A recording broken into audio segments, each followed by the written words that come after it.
Is your Samsung washer showing a 4C2 error code? This indicates a problem with the cold water supply hose connection. Let's troubleshoot step by step. By the end of this video, your washer should be back to cleaning your laundry safely. What does 4C2 mean? The code signals the cold water hose is incorrectly connected to the hot water tap. This can damage fabrics or cause laundry to deform due to improper water temperature. First, check the cold water hose. Ensure it's firmly connected to the cold water tap, not the hot one.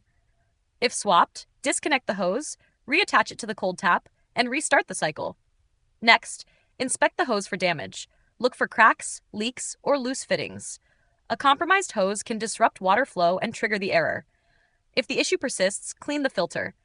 Residual debris can block water intake. Turn off the taps, unscrew the hose, and rinse the filter under warm water. Refer to your manual for details. Still stuck? Links for the user manual and customer support are available in the video description. If this video helped, subscribe for more quick fixes. Have another issue? Let us know in the comments. We may feature it in a future video.